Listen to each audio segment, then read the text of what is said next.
সকালবেলা সহবাস করা কতটা মজার এবং আনন্দদায়ক, আর মেয়েরা সকালবেলা মিলন করতে ভালোবাসে না রাতে মিলন করতে ভালোবাসে সে বিষয়ে আজকে আপনাদের সরাসরি জানাবো। তো দেরি না করে ভিডিওটি না টেনে মনোযোগ দিয়ে পুরো ভিডিওটি দেখুন, আর আমার চ্যানেলটি সাবস্ক্রাইব করতে ভুলবেন না।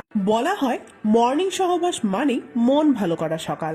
সদ্য ওঠা সূর্যের আলোয় জানলার পর্দা সরিয়ে সঙ্গীকে প্রথম দেখলেই মনের মধ্যে জমা হয় এক গুচ্ছ আবেগ।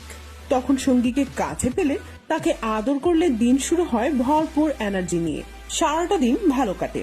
পুরুষেরা তো এই মতের এক বাক্যে সায় দেবেন, কিন্তু নারীরা তারা যে ভালোবাসে না তা নয়। কিন্তু সমীক্ষা বলছে এমন মেয়ের সংখ্যা নেহাতি হাতে গোনা, নগণ্য। খুব কম নারীরাই মন থেকে সকালের মিলন করাকে সবুজ সংকেত দেন।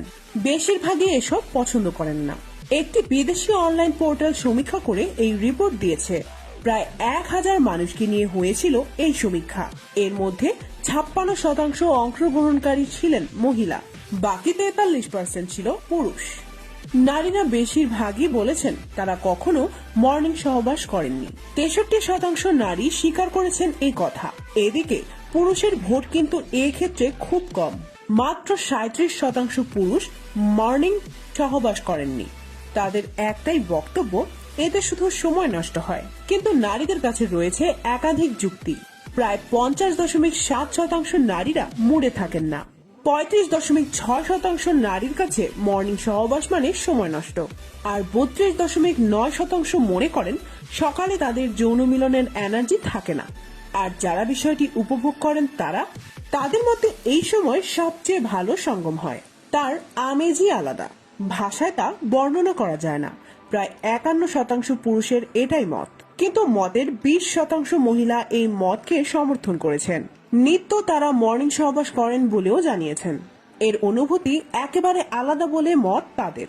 সমীক্ষায় দেখা গেছে যেসব দম্পতি নিজেদের সম্পর্ক নিয়ে সম্পূর্ণ সন্তুষ্ট তারাই মর্নিং সহবাস করে বেশি।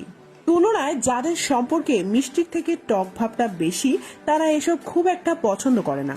তারা চান তাদের প্রেমিক বা স্বামীও যেন খাবার এবং নিজের শরীর নিয়ে একটু সচেতন হয়। সবাই এখন বাহ্যিক আকর্ষণে বিশ্বাসী। নিজেকে সুন্দরী প্রমাণের জন্য কত রকম প্রচেষ্টা করে নিজেকে ঝরঝরে রাখে, কারণ সুন্দর ছিপছিপে ফিগার, লম্বা এবং ফর্সা ছাড়া তাকে যেন ঠিক সুন্দরী বলা যায় না। এমনই মনোভাব তৈরি করেছে সমাজ। পাত্রপাত্রী বিভাগের বিজ্ঞাপনেই তা স্পষ্ট। সম্প্রতি গবেষণা কিন্তু উল্টো কথা বলছে। গবেষকরা জানাচ্ছেন কোন পুরুষ জীবনে সুখী হতে চাইলে অবশ্যই তার মোটা মেয়ে কারণ হিসেবে বলা হচ্ছে। স্বভাবের দিক দিয়ে মোটারা অনেকটা চুপচাপ হন, কারোর সঙ্গে বন্ধুত্ব গড়ে তুলতেও সময় নেন। স্লিম মেয়েদের তুলনায় মোটা মেয়েরা স্বামীদের অনেক অনেক ভালো রাখেন। শুধু তাই নয়, স্বামীর চাহিদা প্রয়োজনও দ্রুত বুঝতে পারেন। পাত্রে চেয়ে বিজ্ঞাপন দেওয়ার আগে কথাটা মনে রাখবেন। বেশিরভাগ ক্ষেত্রে পুরুষেরা মেদহীন শরীরের বউ কামনা করে থাকেন। সহধর্মিণী বা বউ নির্বাচনের ক্ষেত্রে প্রায় প্রত্যেক পুরুষেরই নিজেদের ইচ্ছা বা আলাদা চিন্তাধারা থাকে। সাম্প্রতিক গবেষণায় যা সামনে এসেছে তা শুনলে চমকে যাবে যে কোনো পুরুষ। গবেষণা বলছে জীবনে সুখী হতে হলে অবশ্যই মোটা মেয়েদের বিয়ে করা উচিত পুরুষদের। মোটা মেয়েদের তুলনায় স্বভাবের দিক দিয়ে চিকন শরীরের মেয়েরা অনেকটাই রিজার্ভড হয়। স্বামীর সঙ্গে তারা বন্ধুত্বের সম্পর্ক গড়ে তুলতেও অনেকটা সময় নেয়।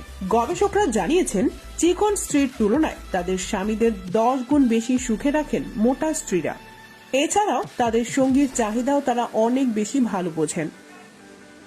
এছাড়াও সন্তানের যত্ন ও পরিবারের প্রতি মোটা মেয়েদের আগ্রহ বেশি থাকে। সেই জন্য গবেষকরা বলেছেন যে মোটা মেয়েরাই স্ত্রী হিসেবে বেশি ভালো।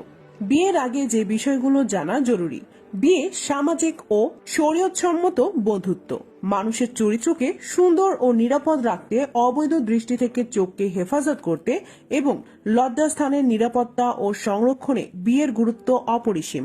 তাই দিনমোহর ধার্য সাপেক্ষে ইসলাম বিয়েকে সর্বোচ্চ গুরুত্ব দিয়েছে। বিয়ের মাধ্যমেই মুসলিম প্রজন্মের আবির্ভাব।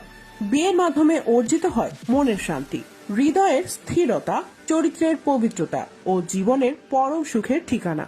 বিয়ে করার আগে যে বিষয়গুলো জানা জরুরি তার একটি তালিকা প্রকাশ করা হয়েছে আইডিভা ওয়েবসাইটে। আপনি চাইলে এই পরামর্শগুলো একবার দেখে নিতে পারেন।